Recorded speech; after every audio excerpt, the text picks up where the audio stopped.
Hello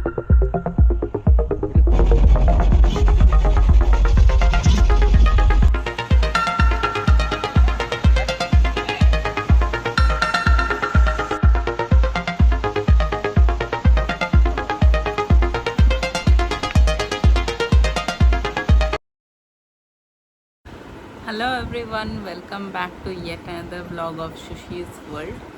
सो आज का जो व्लॉग है ये बेसिकली एक Q&A टाइप का व्लॉग है। तो मैं तो उतनी बड़ी यूट्यूबर हूँ नहीं कि लोग मुझे कमेंट में क्वेश्चन करेंगे और मैं आंसर दूँगी, बट बहुत सारे क्वेश्चन मुझे इधर उधर से मिलते हैं। कभी कभी कमेंट्स में भी मिले हैं और मेरे जो फ्रेंड सर्कल है या रिलेटिव्स है उन लोगों से भी मिले हैं। तो आज का वीडियो मैं उसी के ऊपर बना रही हूँ। तो सबसे पहले मैं स्टार्ट करना चाहती हूँ अपने प्रेगनेंसी जर्नी से। तो मेरा प्रेगनेंसी जर्नी स्टार्ट हुआ था लास्ट जून 2025। तो सबसे पहले जो टेस्ट किट आती है उसमें मैंने टेस्ट किया था। उसके बाद फिर हम लोग गए थे डॉक्टर के पास। तो पहले हम लोग जो डॉक्टर के पास गए थे उनका मैं नाम नहीं लेना चाहती हूँ, बट वो मुझे उतनी पसंद नहीं आई थी 2-3 विज़िट के बाद। तो हम लोग फिर दूसरे डॉक्टर के पास गए। मेरा almost 3rd month just start होने ही वाला था, तभी हम लोग ने डॉक्टर चेंज कर लिया 2nd मंथ के लास्ट में। मेरी डॉक्टर का नाम था अंकिता मंडल और मुझे उनसे बहुत ही गाइडेंस मिला। बहुत ही अच्छी डॉक्टर है। और एक्चुअली मेरा जो प्रेगनेंसी है उसको आप हाई रिस्क प्रेगनेंसी बोल सकते हैं, क्योंकि मुझे diabetes and blood pressure and thyroid तीनों था। तो इसलिए अच्छे डॉक्टर की ज़रूरत थी।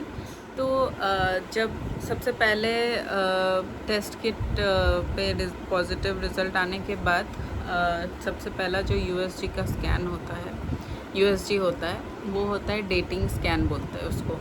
उसमें पोजीशन वोजिशन सब चीज़, हार्ट बीट सब चीज़ देखते हैं। और ये लगभग 6th वीक में होता है, 5th to 6th वीक के अंदर ऐसे होता है। तो मेरा एक्चुअली 2 स्कैन हुआ था, क्योंकि फर्स्ट स्कैन में हार्ट बीट नहीं पता चल रही थी।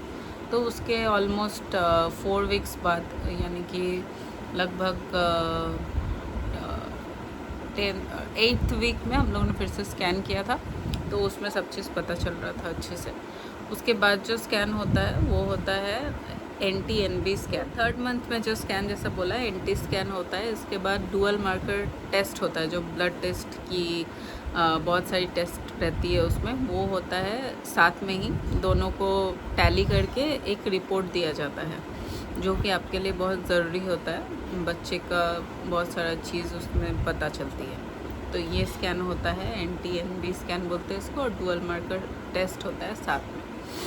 और इसके बाद एनोमली स्कैन होती है, ग्रोथ स्कैन्स होती है। ये आपको डॉक्टर बताते रहेंगे बीच बीच में। जैसा मैंने आपको बोला कि मुझे डायबिटीज़ था, अभी एक्चुअली कम हो चुका है मेरे डिलीवरी के बाद। बहुत लोगों को जो जेस्टेशनल डायबिटीज़ भी हो जाता है, थोड़ा केयरफुल रहना पड़ता है। मेरी डाइट भी थोड़ी सी अलग थी।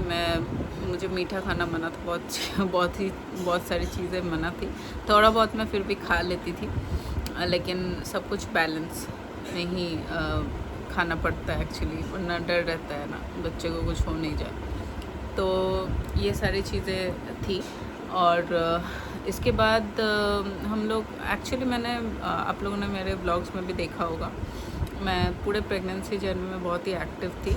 मैं बहुत घूमती थी। ऑफिस का काम भी मैंने पूरे 9th मंथ तक किया। ऑलमोस्ट 9th मंथ जैसे ही स्टार्ट हुआ उसी समय मैंने मैटरनिटी लीव अपनी स्टार्ट की। अभी भी मैं मैटरनिटी लीव में हूँ। नेक्स्ट मंथ मेरी मैटरनिटी लीव ओवर होने वाली है। तो आप लोग को बहुत एक्टिव रहना चाहिए। और जैसा मैंने आपको बोला कि डायबिटीज़, ब्लड प्रेशर और थायराइड तीनों थी, तो मेरी दवाई भी चल रही थी। बट मेरी पूरी प्रेगनेंसी जर्नी में ऑलमोस्ट सब नॉर्मल ही था। और मैंने एक जो डायबिटीज़ चेक करने का ग्लूकोमीटर था, ऑलमोस्ट रोज़ हम लोग चेक करते थे। सुबह को ब्रेकफास्ट से पहले और पी खाने के 2 घंटे बाद, कभी कभी ब्रेकफास्ट के भी 2 घंटे बाद हम लोग चेक करते थे।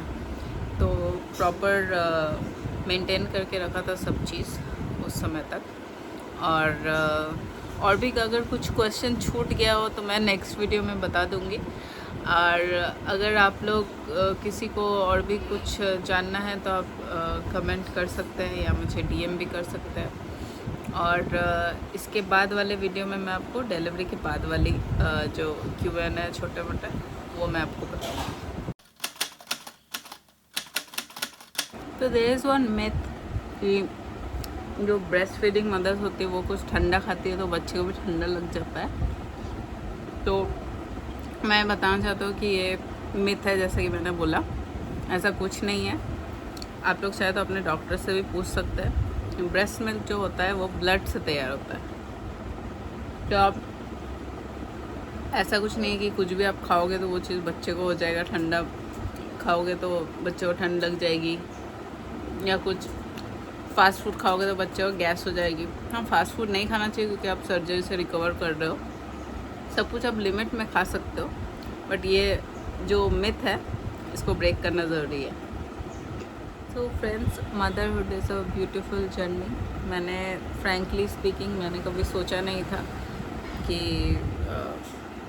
ये इतना अमेजिंग एक्सपीरियंस होगा जो इसके आने के बाद मुझे फील हो रहा है, जैसा टाइम मैं बिता रही हूँ इसके साथ।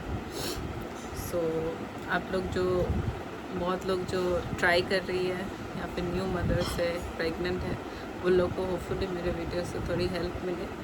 और बहुत सारे मेरे फ्रेंड्स भी देखते हैं, उन लोग को अगर मेरे से कुछ हेल्प चाहिए तो पर्सनली भी मेरे से पूछ सकते हैं। तो आई होप आप सभी को मेरी ये वीडियो अच्छी लगी होगी, और अच्छी लगी हो तो गिव इट अ लाइक। अभी तक सब्सक्राइब नहीं किया है so please subscribe and stay tuned with Sushi's world.